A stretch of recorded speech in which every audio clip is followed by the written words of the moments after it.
Daí, pessoal, mais algumas resoluções, começando aí essa lâmina com algumas equações do segundo grau incompletas. Bom, primeiro, por que essas equações aí do segundo grau estão incompletas? Porque está faltando um dos termos, né? Sabe que a equação do segundo grau, na sua forma geral, quando ela é completa, eu tenho o que? Ax ao quadrado mais bx mais c igual a zero. Então, o a é o termo que multiplica o x ao quadrado, e para que a equação seja do segundo grau, este a ele é sempre diferente de zero, ou seja, esse a sempre se manifesta. Justamente é a garantia da existência do x ao quadrado, então a equação ela acontece como segundo grau. O coeficiente b é o coeficiente do x, é o coeficiente do termo em primeiro grau. Então, o b é o que está antes do x. E o c é o número sozinho, também chamado de termo independente. Então, nesses exemplos todos aí dessa questão 7, tu observa a não presença do termo em primeiro grau. Tu não tem o termo em x.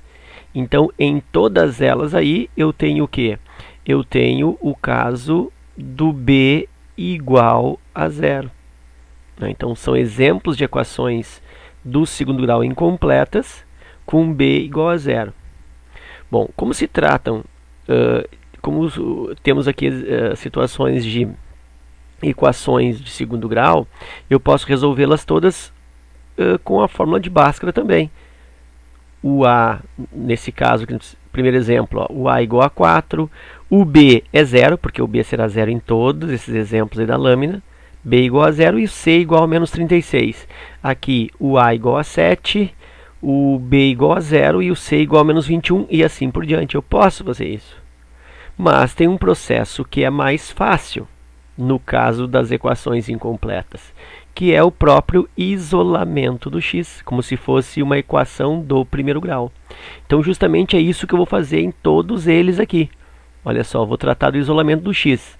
Então, vem comigo, ó, 4x ao quadrado igual a 36.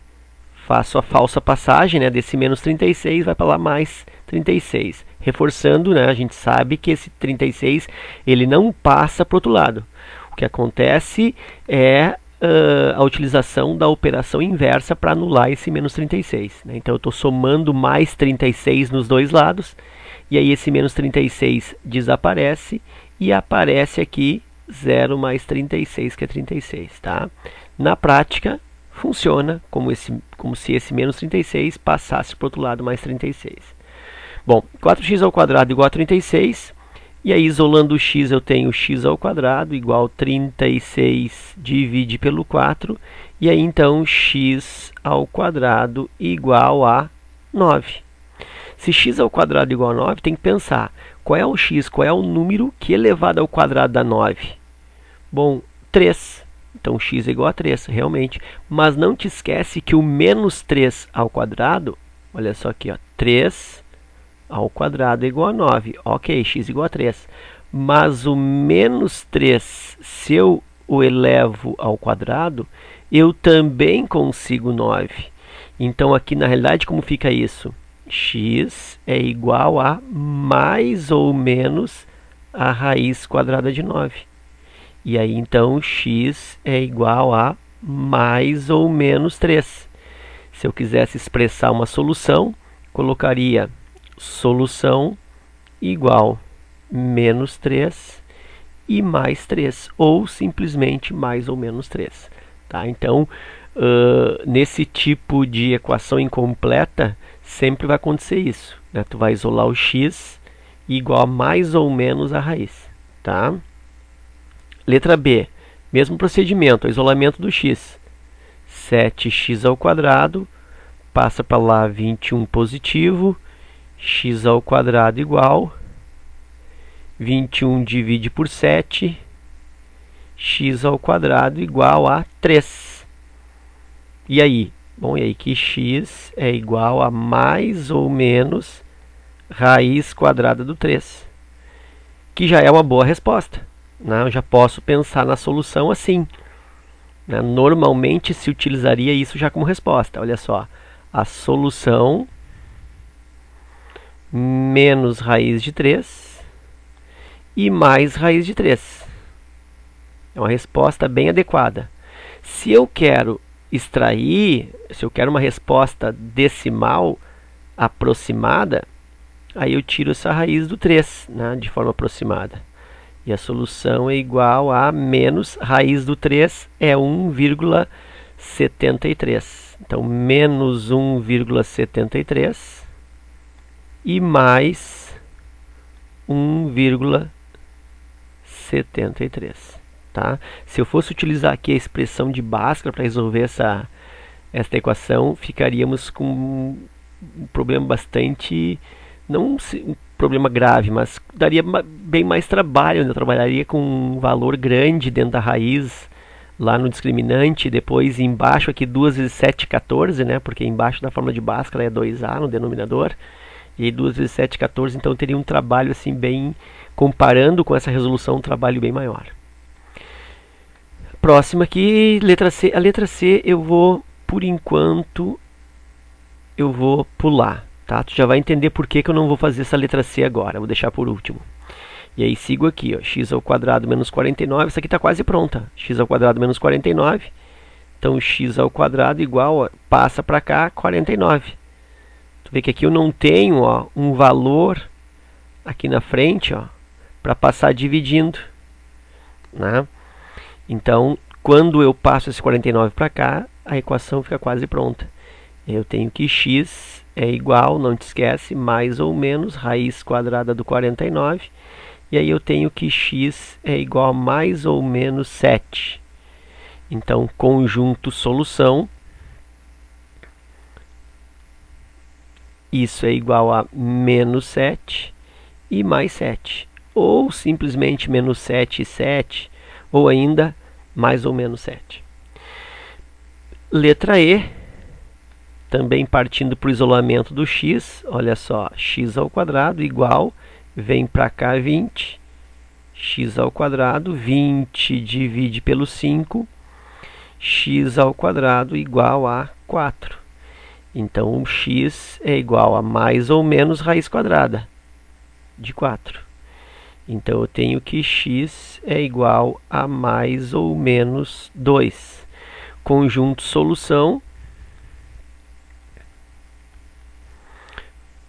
menos 2 e mais 2. E a letra C que eu pulei? Vamos ver agora por que eu pulei.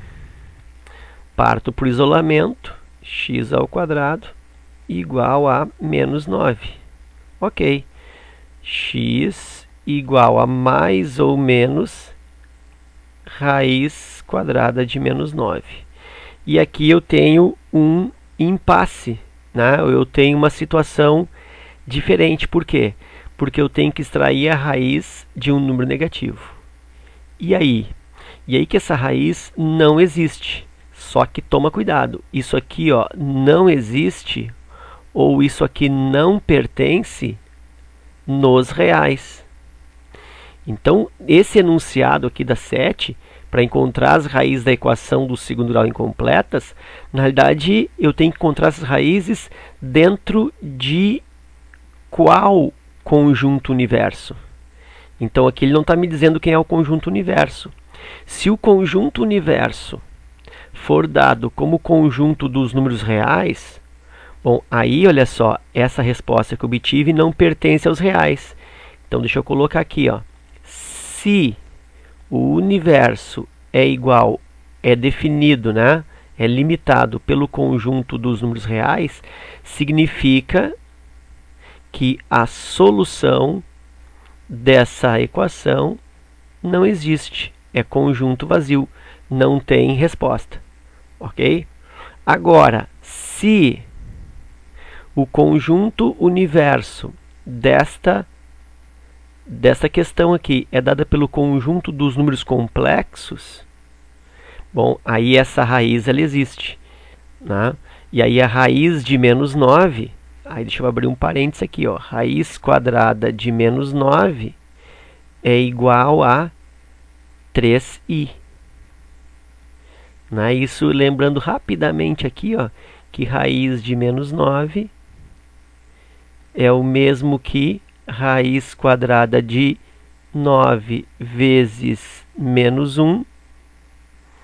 Então, isso é o mesmo que raiz quadrada de 9 vezes raiz quadrada de menos 1. Raiz de 9 é 3 e raiz quadrada de menos 1, por definição, né, por convenção, como queira, né? Então, essa raiz de menos 1 é o i. Por isso, então, que raiz quadrada de menos 9 no conjunto dos complexos é 3i. Então, se o universo for o conjunto dos números complexos, aí eu tenho aqui como conjunto solução menos 3i e mais 3i. Tá? Então, na realidade, essa questão aí ela ficou faltando, né? A definição de qual é o meu conjunto universo, ok? Mas aí aqui eu tenho as duas situações para ti, né? Fica mais fácil, ok? Indo adiante, eu tenho mais uma outra lâmina para esse vídeo que fala sobre uma função, né? Então, a princípio é uma função do segundo grau, acredito que não seja muito complicado. Então, a gente vai fazer nesse mesmo vídeo. Diz assim, em uma indústria, o custo de fabricação de X unidades de um produto é dado por C de X igual x ao quadrado mais 2x mais 400 em reais. Em um dia de trabalho, o número de unidades produzidas é dado por x de t igual 12t unidades, em que t é o número de horas trabalhadas no dia. Determine o custo da fabricação quando são decorridas 3 horas de trabalho. Bom, então vamos fazer isso bem devagar, né? Bem detalhadamente. Primeiro, ele diz que a função que define o custo, a função custo é c de x igual x ao quadrado mais 2x mais 400, e isso define o valor em reais, onde ali a variável, né, onde o x significa unidades produzidas. Então, x é igual ao número de unidades, o número de peças que são fabricadas. Então, conforme o número de peças, claro, né, vai dar um certo custo. Só para te exemplificar aqui, ó, vou fazer um rascunho aqui. Acho que vai dar, tem espaço, olha só aqui. Vou fazer um rascunho aqui, fazer para um entendimento dessa função. Vamos supor que tu fabrique 10 peças, tá? Então, tu vai ter o seguinte, ó, custo de x igual a 10. Então, vou botar aqui, ó, 10 peças. Fazer essa questão aqui bem feitinha para ti. Ó, 10 peças. Então, x é igual a 10. Então, no lugar do x, tu põe 10. C de 10 é igual a x ao quadrado, né? 10 eu estou copiando daqui, ó. Essa lei aqui, ó. X ao quadrado é 10 ao quadrado. Mais 2x mais 2 vezes 10 e mais 400. Então, isso está me dando que o custo para 10 peças é igual a 10 ao quadrado 100, mais 2 vezes 10, 20, mais 400. Então, o custo para 10 peças está resultando aí 520, ou seja, 520 reais. Então, se eu quiser fabricar 10 peças, eu vou gastar 520 reais de custo. Ok? Então, esse é o significado dessa função custo. Substitui o x pelo número de peças, tu encontra o custo. Bom, aí ele me diz o seguinte ainda, que em um dia de trabalho, o número de unidades produzidas é x de t igual 12t unidades. Então vamos botar aqui, ó, produção. Então isso aqui é a função produção. Então diz que o número de peças produzidas em função do tempo em horas é dado por 12t. Então significa o seguinte, onde esse t, olha só, esse t significa o quê? Número de horas. Tá? Então, claro, conforme o número de horas, vai te dar um certo número de peças produzidas, e essas peças produzidas, tu vai jogar lá na função custo, vai te dar o valor que tu vai gastar. Certo? Então, basicamente é isso. Porque a pergunta é, determine o custo, ó, quanto vai custar a fabricação de 3 horas de trabalho. Então, esse aqui que é uma pegadinha, ó, porque ele não te dá o número de peças como eu coloquei no rascunho. Aqui eu já estou te dando, ó, o número de peças é 10. Eu inventei 10 peças só para exemplificar. Então eu sei que são 10 peças, coloca na função custo, vai te dar o valor gasto. Só que na pergunta desse exercício 8, ele está te perguntando o custo para 3 horas de trabalho. Então eu não tenho o número de peças, mas eu sei que a produção em função do número de horas é dado por 12t. Então agora eu vou à luta. Olha só, eu sei que são 3 horas. Então vou botar aqui, ó, para 3 horas. Então quantas peças eu produzo em 3 horas? Bom, x de t é igual a 12t. Então a produção para 3 horas, então x de 3 é igual a 12 vezes 3. E a produção, então, fica em 36. 36 peças. Né? Que é um número até intuitivo. Porque se eu fabrico 12t, ou seja, 12 peças por hora, em 3 horas, 12 vezes 3, 36 peças. Agora eu tenho o número de peças. Como eu tinha aqui, ó, no início, no exemplo que eu inventei, agora eu tenho o número de peças, que são 36. Então eu vou na função custo. Então, para 36 peças. Então a função custo é C de x, que é o número de unidades, número de peças, igual a x ao quadrado mais 2x mais 400, aqui que é um valor fixo.